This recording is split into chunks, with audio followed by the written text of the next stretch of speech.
There comes a time in every person's life when you realise it's not about doing what you are told, but doing what you know is right for you. Let us take a journey of learning and discovery with the world's most successful people who are living the life of their dreams, walking through life using their inner wisdom and being of service to others. Forget exams, grades and test scores. What is your purpose? As we let go of what we think should be and learn from our elders to gain knowledge, inspiration and a true sense of who we are. What are your dreams? Does your life have meaning? Are you living a life of significance? Let's talk with today's guest. Hello and welcome as we spend some more time together on the Learning on Fire podcast. Today I'm talking to Jonathan Oakes. Hi Jonathan, thanks for joining me and let's explore the journey of who you are. Hey Mark, it's great to be here. Can you give us a little bit of background about who you are and what you're currently doing in your life? Well, I am a 41-year-old person in Jacksonville, Florida, and in my day job, I'm an IT manager, and my every other waking moment, I'm a podcaster. I run the trivia game show called Trivial Warfare. We are one of the largest trivia podcasts in the world, and we have a ton of fun every week putting on trivia games. And I'm really interested to dive into this almost straight away in terms of, this podcast is about, what we've learned and also following our dreams and our heart in terms of what we do. So tell us a little bit about that sort of relationship between your day job, which is obviously something, I assume that it's something that you enjoy doing. I know something that you're interested in, as opposed to having this sort of passion for the podcast that you obviously then went in to set up. Yeah, it's a fun thing to think about. So something that I've found over time as I've gone through my career is that there are people who put their heart and passion into their day job, right? Into a lot of times a corporate kind of job, whether it's teaching or being a business person or an investor or whatever it is. And putting your heart into a job is marvelous. It's a great way to succeed, but it's also a great way to really live and die with a business that you don't control, right? And so I have found as I get older, and especially as I started the show, I was always kind of searching for more. As I started the show and we started to grow it, I found that I was really engaging all of my passion and my heart in the work that I was producing with the show. And so now in my relationship with my job, which is fine, it pays the bills and it's a good job. I'm glad to have it. And I do good work, but when I get home, I kind of leave the job at the job, and I don't have my whole heart in that job as much as I do great work, because that's a company that's doing their best for them. And now I've learned about doing my best for me, which doesn't have to be wrapped up in a company. And so that's a really powerful thing that I've learned over the last couple of years. And I think for the people listening is the fact that there are people who are literally living their dream every second of every day. But there is also the reality that sometimes there's a shift, isn't there, from one way of being to the other. For those listening who are still at school, for example, you can't suddenly say, I'm now not going to go to school because I want to go and explore X, Y, or Z, because actually legally you have to go to school or you need to be homeschooled. There needs to be some kind of structure in there. So it's being aware, I think, of those things that you do have in your life, which you need to do, or you have obligations, or maybe it's a job, but then actually, like you said, spending that time, spending that energy actually on the things that you do love, and then allowing those either start to merge or they start to separate in a way where you can actually focus your time exactly where you want it to be. 100% agree. And just to put a finer point on it, I could not do what I'm doing with the show if I hadn't developed through my career in business. Who I am and who I've become over time has been honed, or if it has been sharpened through my time in the business world. And even before that, when I was younger and I was trying to break into radio, I wanted to be a broadcaster. I wanted to do all these great things and be in front of cameras, etc. And so that wasn't a successful endeavor, but I learned so many things from it that I could not be successful at what I'm doing now if I hadn't gone through those experiences. And so trying to jump straight to the end game of something without putting in the time or work is never going to be a successful strategy. Yeah, I mean, being accepting of where you are, if it's your ideal place, or even if you feel like you're working towards it, or even if it's difficult, I think you're right. I think actually accepting where you are and knowing it's actually part of the overall fabric of being able to fulfill what it is that you want to do is a really key thing to take away. So yeah, thanks so much for that. I think that's really, really important. What does your life look like now, and how is it different from when you were growing up? And that may well be sort of location based, or it might just be, from a financial point of view, or, I mean, what is different, and what do you notice about it? You know, the thing that strikes me every day is the difference in my social life and outlook on the world. And this is all something that's kind of shifted more in the last 10 years and even more in the last 3 years than previously. So in my young life, I was a nerd who wanted to try and fit in and not be a nerd, right? I didn't want to be the dork. I didn't want to be the kid who was overly smart but didn't have any friends. And unfortunately for me, I couldn't break out of that mold. I had a terrible childhood. I did not have a lot of friends. I didn't go to parties. I didn't get invited anywhere, and none of that. And so that was my experience growing up. And then that kind of experience in your early formative years, let me not generalize, that kind of experience in my formative years led me to be an angry person. And so I'm kind of a rebellious person at heart. That's my nature, is to challenge things. And so for me, I was a person in my 20s where, okay, if society rejects me or if people reject me, then I'm going to actively reject them. And I became a much more angry person that nobody wanted to be around, and I liked it that way. So that was a period in my life that I'm not very proud of, frankly. But over the last, call it 10 years or so, as I've matured and I've grown up, and I lost a lot of weight at one point, and I started to have people reacting to me differently.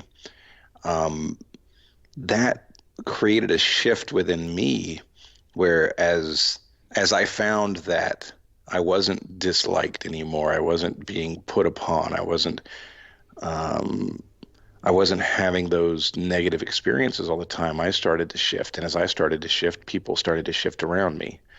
And so I've learned over time that you kind of create your own environment based on how you respond to things and how you act. And then now, the most dramatic change is I went from that period of starting to mature and grow, where I developed what I would consider the normal amount of friendships. You have two or three good friendships and a bunch of acquaintances, but not people that you hang out with all the time. That's totally normal. Even one good friend is amazing, right? Absolutely. But now in my life today, because of what we've done with the show, I've kind of created a community of trivia lovers. And when I say created, I think it's probably better to say that what we've done has become a focal point for a lot of people who are just like me. And I've become, through my life, a very open and honest person. And so when I share with all of these people, they resonate with me really well. And so now my life is overflowing with friendships. And I mean that I literally, it's the most amazing feeling, and I soak it in. I love every minute of it. A couple of weeks ago, we had a couple of people who were vacationing in the area, maybe 30 minutes away, and they called and they wanted to come hang out. Have something next week where people who live 30 minutes south of us have called and they want to come hang out. I threw a party, a successful party. We had 12 or 13 people, and there were people in the pool, and it was just, it's just been amazing to see the difference now in my life, where I feel that in any direction I look in, I feel support, and I feel positivity, and I feel love. And as a result, it can't help but come inside of me and get transformed and then pushed back out. And so I'm finding that I feel better towards everybody, and I love so many more people, and I want to help, and I want to create positive things and create positive experiences for other people, and it becomes this really awesome cycle that is super powerful. And that's the life I'm living in right now as a result of what's been happening. And so that's just a hugely different life than I ever imagined I would be living. And what I really love about that is that you can really see the whole arc of that. You know, from like you said, from that sort of child at school and the whole sort of not going to parties to, you know, having those close friends and those acquaintances that will come to your house for parties. And for those listening who haven't come across the podcast before, there are whole meetups, aren't there, all the way across the US, where wherever you happen to be, sometimes you go and meet them and hang out and have a massive sort of get together with that as well. So it's sort of that immediate inclusion, and also this sort of extra fan base, which then just sort of comes out and supports you as well. It's been amazing. So for work, I've had to travel a little bit, and for different conferences, I travel. And whenever I'm going to be outside of my own area, I let everybody know I'm going to be here. If anybody wants to get together, let's do it. And so I've met friends. I did an Ohio trip. I met friends all over Ohio. We had a meetup in Philadelphia. We had a get together in New Jersey. We did some in New York. I've met people in different places in Virginia, Los Angeles. It's just been incredible. I'm doing an LA meetup in November in a couple of weeks here. And so, yeah, it's just think about that. Think about being able to say, hey, I'm going to X place. If there's anybody here, come say hi. Let's get together and let's go play a trivia game, because that's what we do. And in almost each place, having sometimes it's been as few as four, and a group of four is fabulous. Sometimes it's been as many. We had in Boston when the Geek Bowl, which is a giant pub quiz competition, was in Boston this year. I did a meetup, and we had 35 people. And we actually rented out a space in the original building that inspired the TV show Cheers. It's called the Bull and Finch. And so we had the downstairs room all to ourselves, and we had a room full of people that all had so many things in common. And now, though, I'm rambling a little bit, but one of my favorite things is all of these people who now they're my friend, but they're friends with each other now too. They get to know each other. We've had people move across the country to live closer to each other. It's been insane. It's so cool. And so watching positive relationships spring up in lives all over the country because they met through what we're doing. Oh man, you want to talk about inspiring. I get inspired by my audience. It's so awesome. I love it. It's such an amazing journey, that, and I hope people listening can really sort of, if you feel like you're isolated, if you feel like maybe you'd like to have more friends, or you feel like you'd like to be more included in what's going on around you, just listen to that story from that one extreme all the way to, like you said, you know, meeting up all over the country with people and having, you know, friends come round and pool parties and all of that. You know, life can look very different, and it's just a question of how you put yourself out there, how you come across and perceive yourself, and what you're able to give out, because you more than get that back from those around you. So really, really great advice there. You talked a little bit about what your school experience was like in terms of that sort of parties and feeling slightly sort of out of sync with everyone else. But what was valuable about your school experience, do you think? Well, learning learning how to have a thicker skin, possibly. I mean, I doing a trivia game show. It's funny, the relationship between what I do for a hobby and hopefully future for a permanent business, and schooling, because there are so many tie-ins between wanting to know things um, and whether or not you learned them. And so something that I find that I look back on fondly about my education experience is I had the seeds sown for certain things, right? You don't really, when you're in primary education, when you're going through elementary school or high school or whatever the case is, you don't really have time to dig deep. You don't have time as much as it seems like that's 12 years. You're gonna be an expert at something. You don't become an expert at anything in high school by the time you're out and choose to go to college or not. Um, you're I say you. I mean me, and to an extent, I believe other people mirror this experience. Um, you're exposed to so many different things. All you're really trying to do is get a semester of exposure to each thing or a firmer grounding in something like English or maths or whatever the case is. But those chances to study American history or European history or to study physics or to study chemistry, those things I was able to discover what I'm interested in and what I'm not.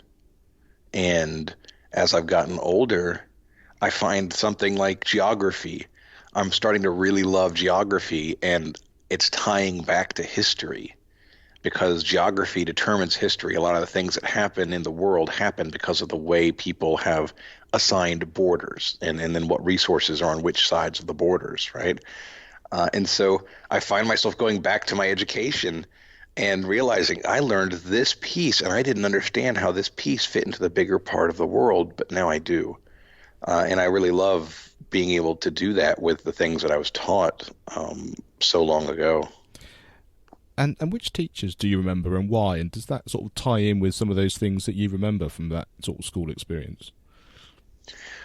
You know, the most memorable teacher I had, and he's passed away sadly. He's actually, there's two. Um, the first, his name was Mr. Riddell, and Mr. Riddell I had in the 11th grade for American history. Did I have him for American history or world history? I think I actually had him in the 10th grade for world history. It gets fuzzy the older I get, to be honest with you. I can relate to that. It really does. He was a challenging man. He uh, he used to say that he would teach based on the Socratic method, which for him meant that he would lecture for a couple of minutes and then throw questions out to you and expect you to have paid enough attention or to have done the homework to be able to answer the questions. And it put you on the spot and it made you pay attention because if you didn't, you were going to look like an idiot in front of everybody, right? Yeah. Um, but I think the thing that stood out the most about him was he expected you to do the work in a meaningful way. So I don't want this to come across poorly, but I believe that there are teachers who are resigned to the fact that they can't control their students, right? And so they do their best. They assign the work. They put everything in place to help a child be successful if the child embraces it. But if they don't, it's like, okay, well, I can't make that happen. And the difference in Mr. Riddell is that he expected you to be operating at a higher level. And if you didn't, you would hear about it.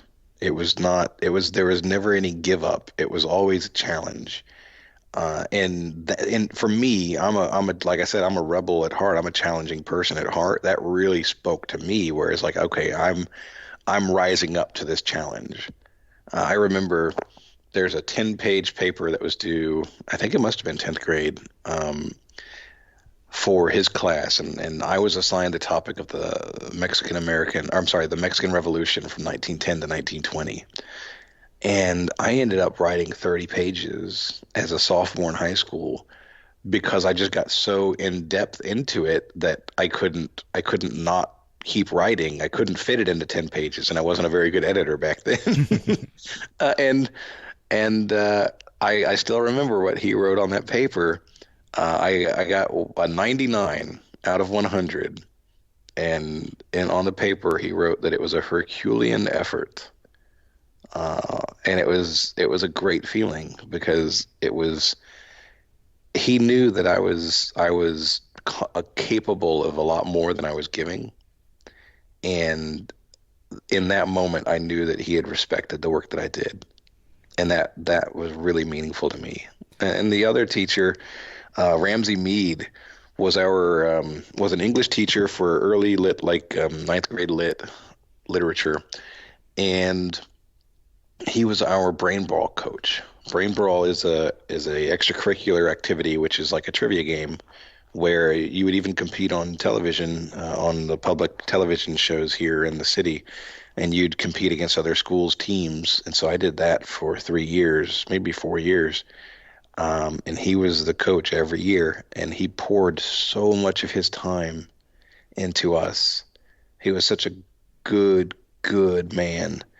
And he sacrificed a lot of his own personal time, and his efforts really shaped my ability to do what I've done today. If not for him and the time that he poured into us as part of that team, I wouldn't be doing what I'm doing now. And so I have a lot of respect for him. I like that on sort of on the two different levels there. There's the person that actually you connected with in terms of the content that you were doing, like you said, about that particular extracurricular idea, and then from there the personality and the character of that teacher to be able to be something that you admired and really supported you, and then the first teacher, just that ability that it was all about you and your character and what you felt about yourself that he brought out. It's not even necessarily a passion of that particular subject, but them connecting with you as a person, and that seems to be a really important thing that's coming across as I chat to so many people, that the sense of, it's about who you are and your relationship with any teacher or any person that you come in contact with, and sometimes it's on a very sort of subject based or a theme of something that you're doing in your life, and sometimes it's just on a much more sort of human level, and I think actually opening your eyes so that you can see all of this happening around you, no matter what your circumstances, just suddenly starts to give you an idea that life has a big fabric, it's a big tapestry of all manner of things that you're learning, and it's not just a question about being in school and I'm now learning about 2 + 2 = 4, or I'm learning about where the river Amazon is, or anything like that. It's much more in depth in that, if you're actually able to appreciate it in that kind of way. 100% agree. Who did you admire when you were young?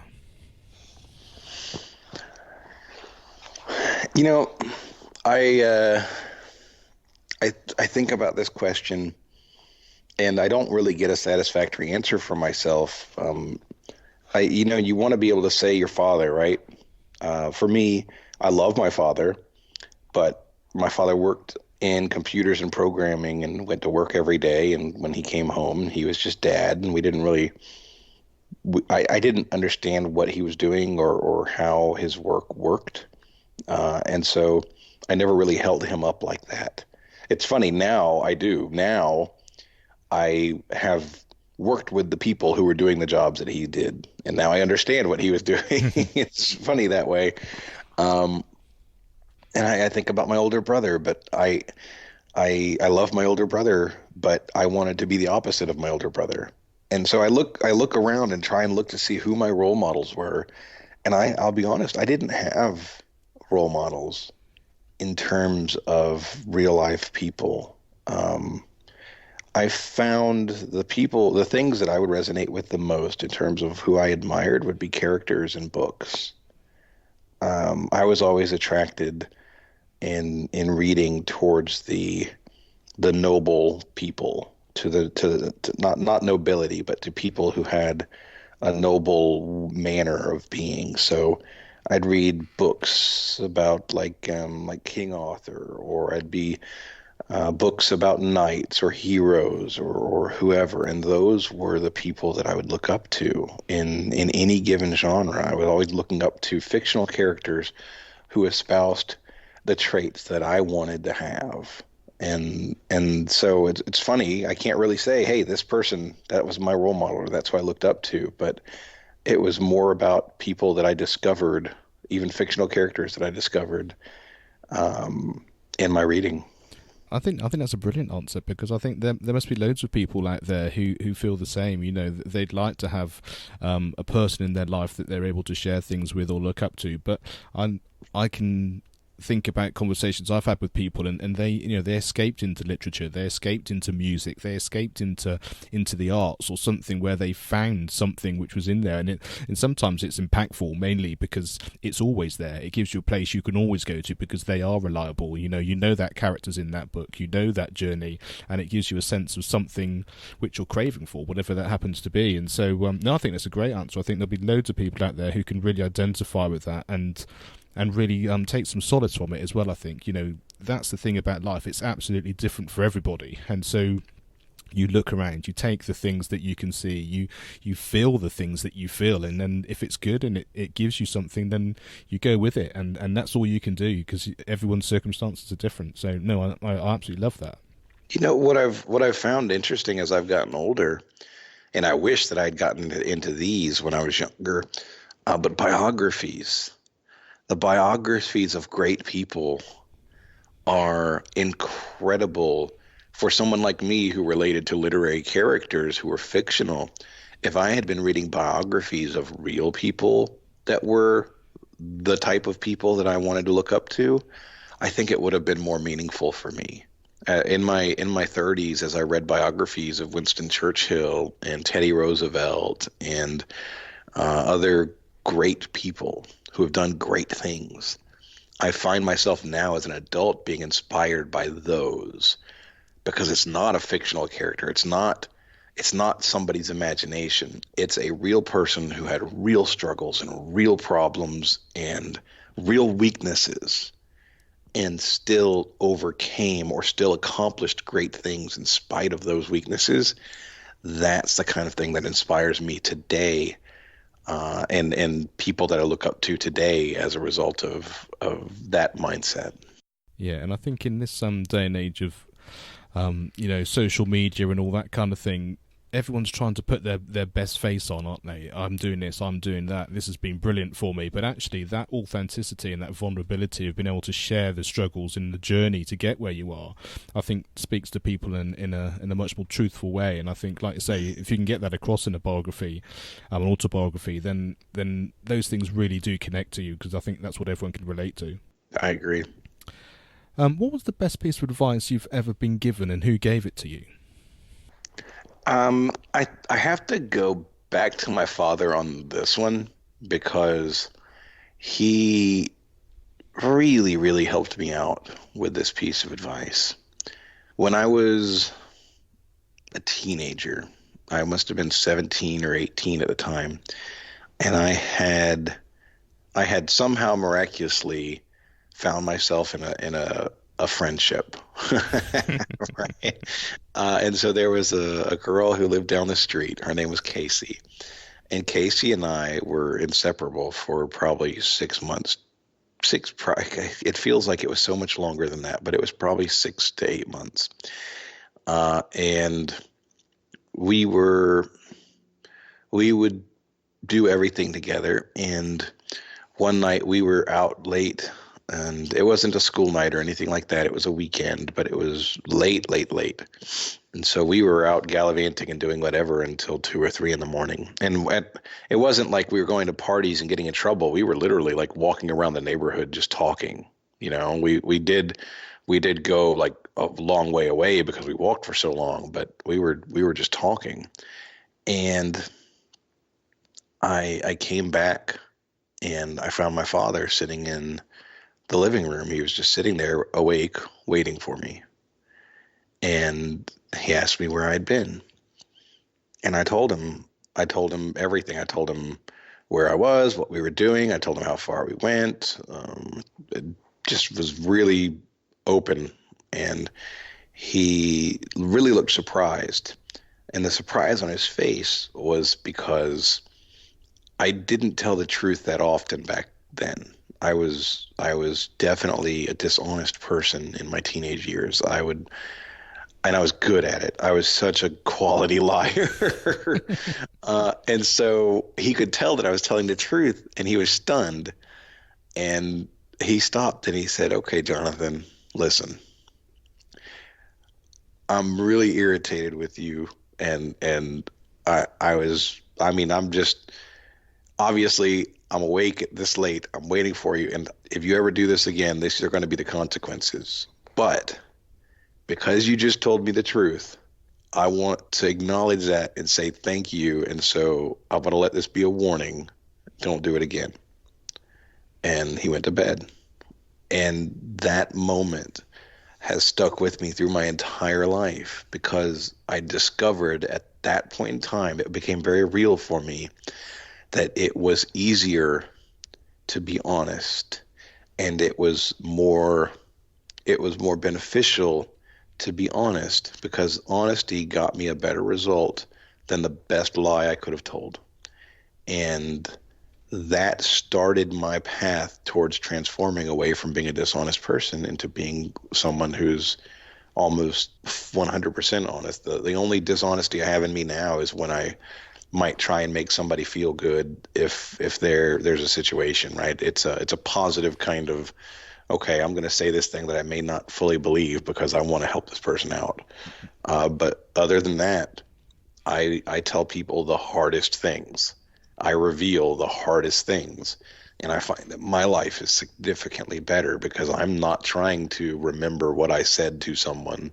I can just count on it having been the honest truth. And as long as I remember the truth, I'm good to go. Yeah, that's brilliant, and I think that sort of connection that you get with the honesty, isn't it? And then when you get that feedback back from the person you've been honest with, and then you really understand that life can be so much different. And yeah, I think that's a really lovely story. I think that's some really insightful things there, which I really love the fact that it has such an impact from there on in as well. You know, it was one night on one day, but then it just takes on a whole new meaning for the rest of your life. It's a really great thing to hold on to. You know, it really was a tipping point. The way you described it is 100% true. There was a before that moment and there was an after that moment. And it took a while for people to see, but it was that impactful. And what advice would you give your younger self now? Oh man. Hold on. Honestly, my younger self had it rough. It was rough. I contemplated suicide more than once.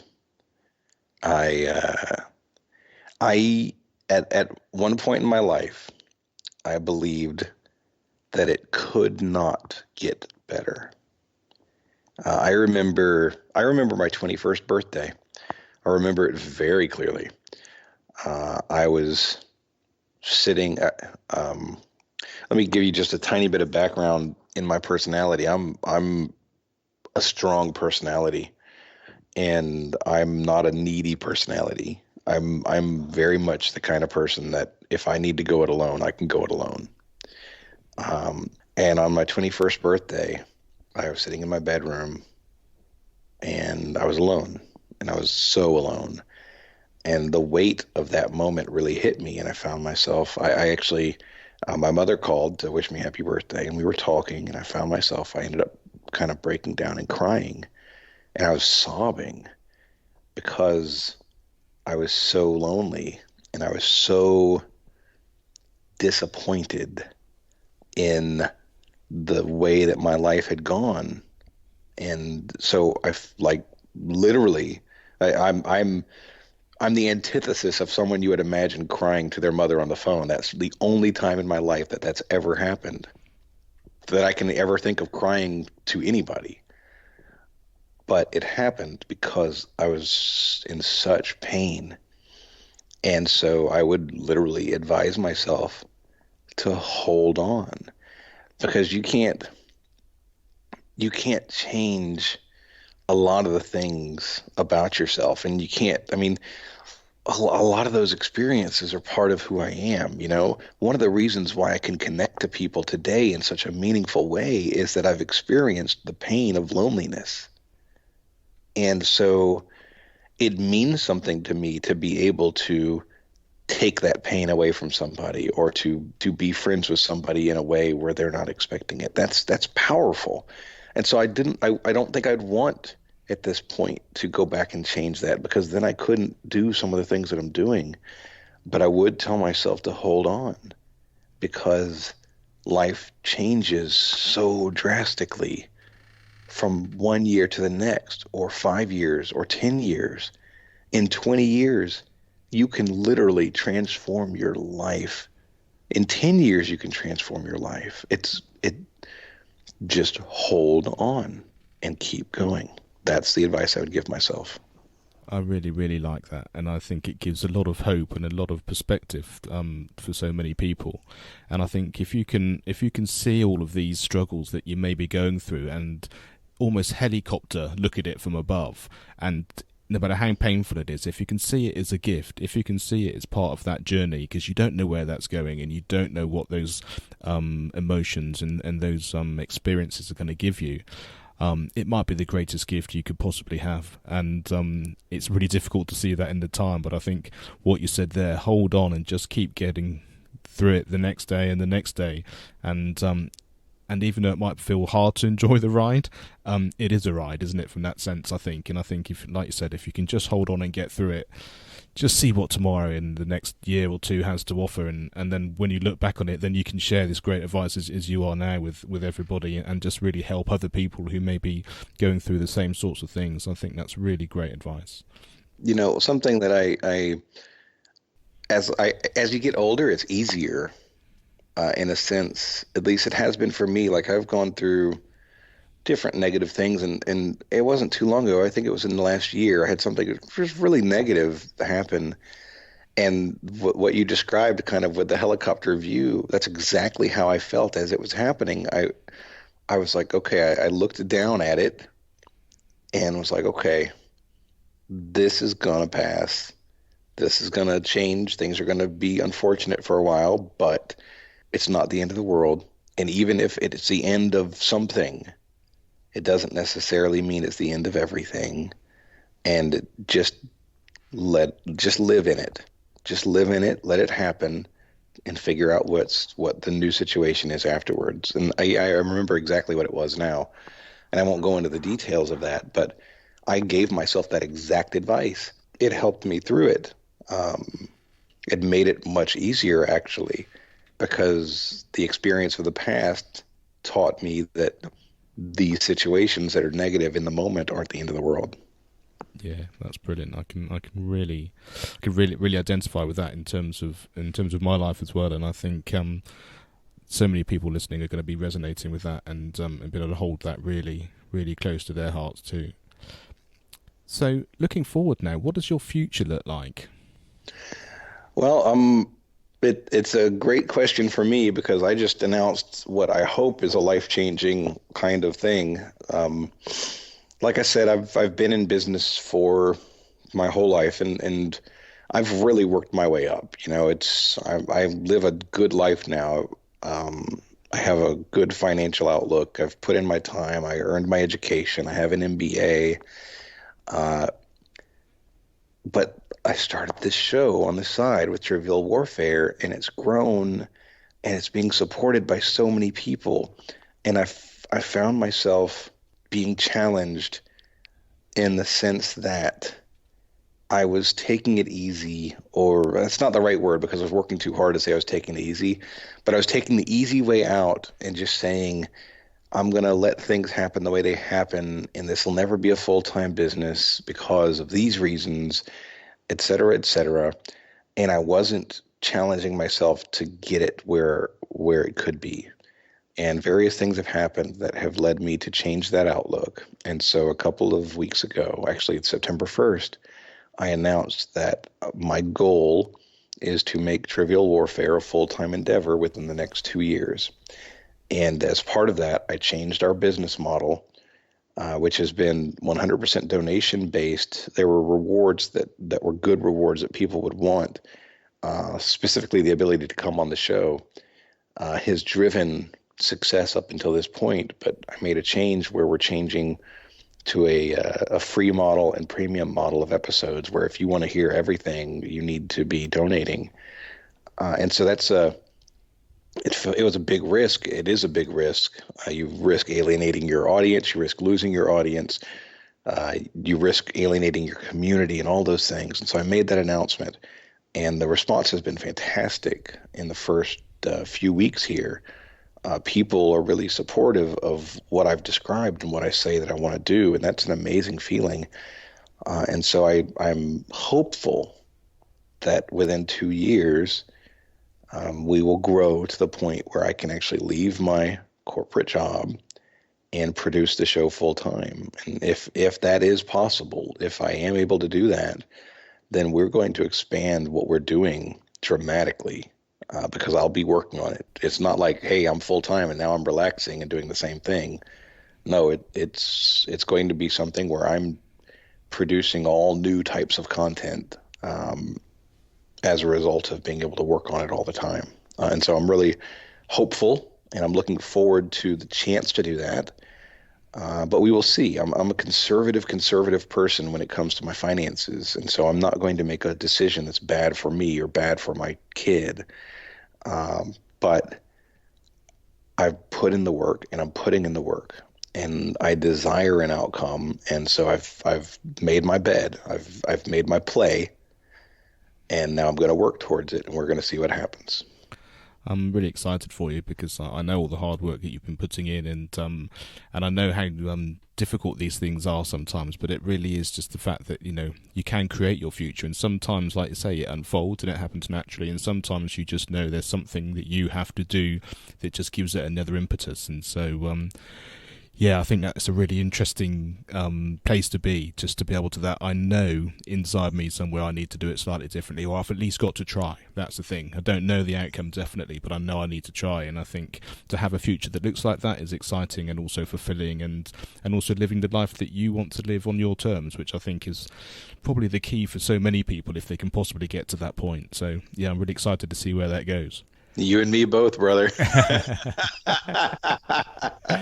So just as we start to finish off, then, what podcast or book, video, film, song, or any resource has had the biggest impact on your life, and why was that? You know, I'm going to give you three. You know what though? It's probably not fair to. I'm thinking in terms of podcast specifically. You know what? I am literally gonna change my answer right here on the spot. So obviously, the right answer for me is my own. Trivial Warfare has changed my life more than anything ever has changed my life. But a close second to Trivial Warfare is the Dale Carnegie book, How to Win Friends and Influence People. I remember when I first picked up that book, I had heard of it in my teenage years. And God, I wish I had read it in my teenage years. But I was way too wanna be cool to read a book called How to Win Friends and Influence People when I was a teenager. And obviously I say wanna be cool because I was definitively not cool. So I picked it up in my late 20s, early 30s, I think. And it is a life-changing book. It's not what you think it must be from the outside when you read it. And he talks about chapter after chapter of business experiences and how people are able to accomplish what they want to accomplish through giving people what it is that they need. Essentially, if I could summarize that book in just a couple of sentences, it's the idea that if you want to get what you want to get out of life, you need to give to other people what they want to get out of life. And if you give to them the thing they need, then they will more than happily give you what you need. And that's I mean, obviously that's a highly general synopsis, but it changed my framework as a selfish person in general. You know what I mean? We're all a little bit selfish. It changed my framework so that I started paying more attention to other people's needs and other people's desires and what other people wanted, and started taking more action to support those things. It could be as simple as, here's a tiny little example, a teeny tiny example. But I was chatting with someone recently, and I found out they were in the hospital, and it made me sad that they were in the hospital, right? And I thought to myself, if I was in the hospital, the thing that would strike me most is kind of feeling alone and kind of being depressed that I'm there in the hospital and kind of away from my life, right? And so while I was chatting with that person, I ordered flowers and sent on behalf of the show. So not only is it just me, but I've roped in other people that I know love this person and want to see good things for them, and I addressed it from all of us. And so the next day, that person got flowers while they were in the hospital. And something as simple as that, I know that I've added joy and acceptance and love into that person's life with just the simplest act. And that kind of thing, that kind of action is something that I learned from that book, is pushing into other people and giving to other people.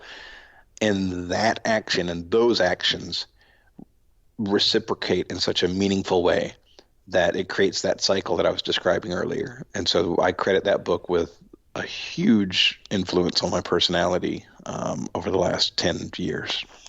Yeah, I couldn't agree anymore. I've read that book, and you're absolutely right. It's not what you think it is when you set out on that journey, but it just is so impactful in so many ways. And I think you summarised it perfectly there. That in essence is exactly what it is. What's the best way for people to find out more? Especially you've been talking about your podcast and everything. What's the best way for people to find out more, listen to the podcast, and connect with you? Well, I mean, there's a lot of different ways. If you're listening to this show, you're obviously a podcast listener. So on your podcast app, if you search the word Trivial Warfare, you'll find us first. If you search the word trivia, we'll be pretty close to the top. On any of the social media channels, we would be at Trivial Warfare. You'll find us on Twitter and Instagram and Facebook. I think if you like trivia, if you like the idea of listening to a game show, and specifically one that's going to make you laugh and one that's going to make you think, there's a community of people that are out there that are probably just like you. Search for Trivial Warfare Army in Facebook, and you'll find the Trivial Warfare Army Facebook group. And in that group, you will find 2,000 plus of the best people in the world who love trivia, celebrate being smart without being jerks about it. And it's an awesome community, and we are always looking for more people to be a part of our community. Oh, that's brilliant. Thank you, Jonathan, for sharing your wisdom and allowing us to learn from your experiences. It's been my pleasure to talk to you, Mark. This has been a thoroughly enjoyable experience. Thanks for listening to the Learning on Fire podcast. For more information, please visit educationonfire.com and follow the links from the homepage.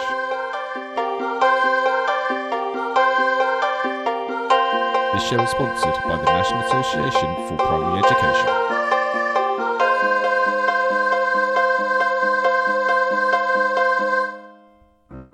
Education is not the filling of a pail, but the lighting of a fire.